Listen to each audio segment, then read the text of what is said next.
Welcome to Star Citizen and the ship guide to the Aegis Saber and Saber Comet. In this modular guide, we go into detail about this popular stealth fighter. Apart from its stealth capabilities, the Saber also offers potential as a medium fighter, where it has very good maneuverability.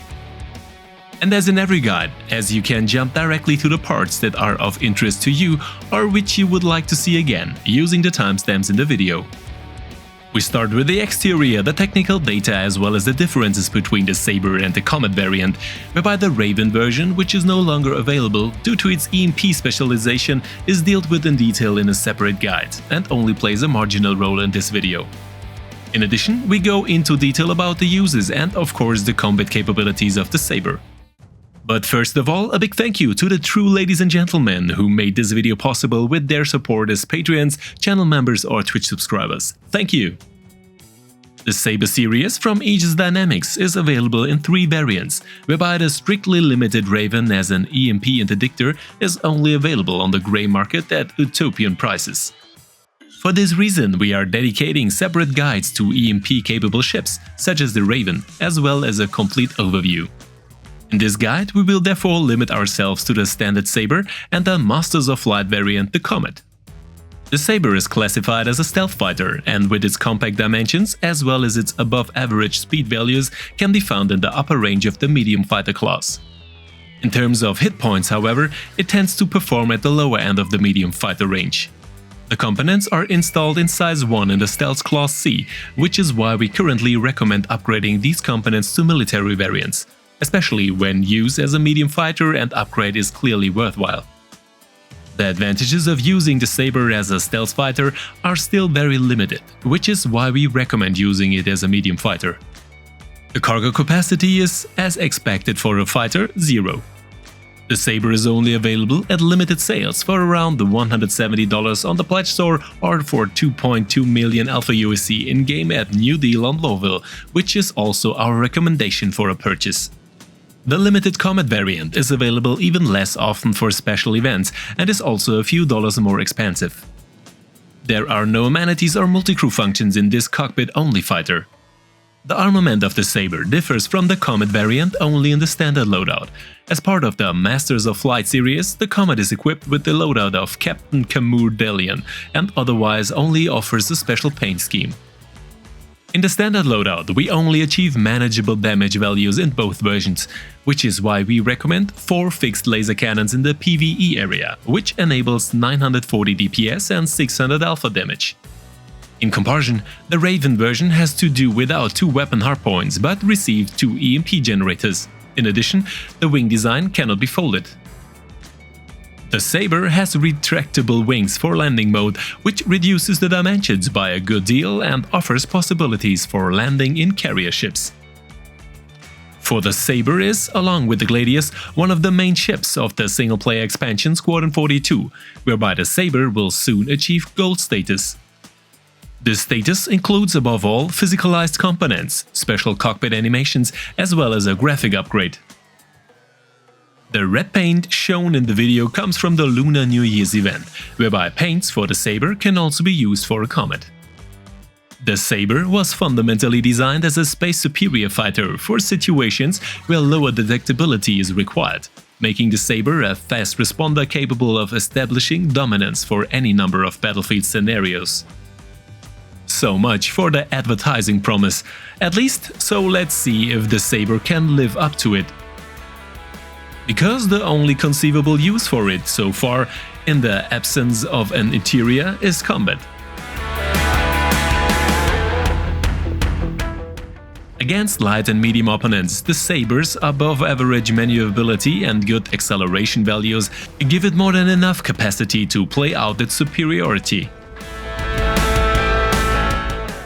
Larger targets, up to the Valkyrie or Constellation, do not pose an acute threat here, as thanks to the Saber's low hit silhouette, in conjunction with its good maneuverability, it usually only rarely has to take hits. However, in combat against several opponents and especially in combination with the Hammerhead, one of the Saber's few weaknesses becomes apparent: its limited defensive capacities. With two size 1 shield generators and a manageable 12,500 hit points, even a few hits can cause significant damage. The fragile wings are particularly vulnerable here. In addition, we lose the two weapons attached to the wings here, which is fundamentally a weakness of such a weapon configuration.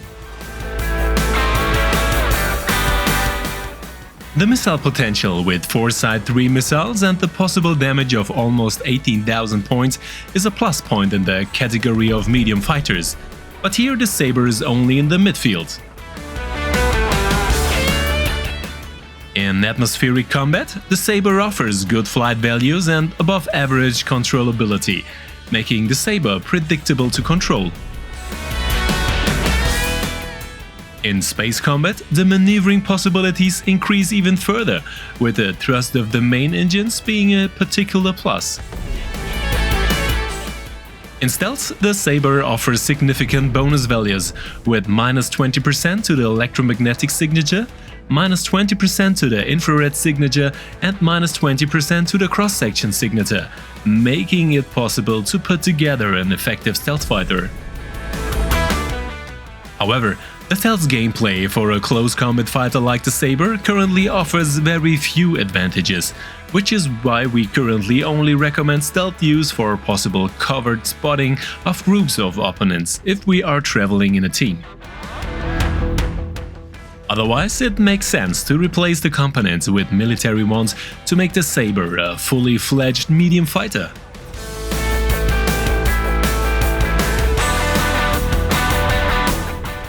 In the long term, it can be assumed that the future balancing will also bring significant advantages in the area of stealth gameplay, which will make the Sabre interesting for future gameplay.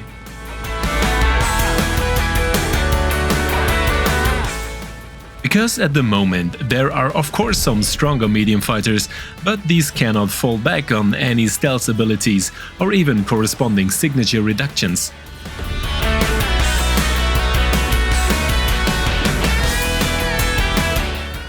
Therefore, the Aegis Saber, or the Sabre in the Comet variant, remains a very interesting medium fighter, which can also fall back on stealth gameplay in the medium and long term. For pure combat use, however, we will find more firepower in some other medium fighters. However, these are usually less maneuverable, but also offer more defensive capabilities.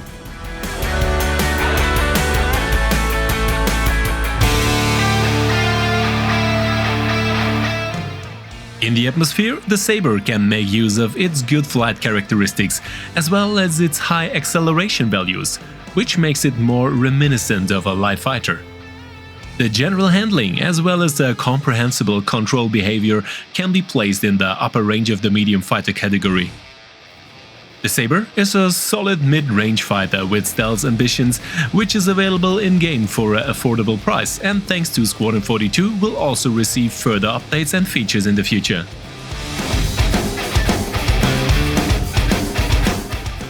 The Comet variant, on the other hand, remains an enthusiast ship, since only the standard loadout and the exclusive skins stand out from the Sabre. The Sabre will definitely keep its place in my hangar.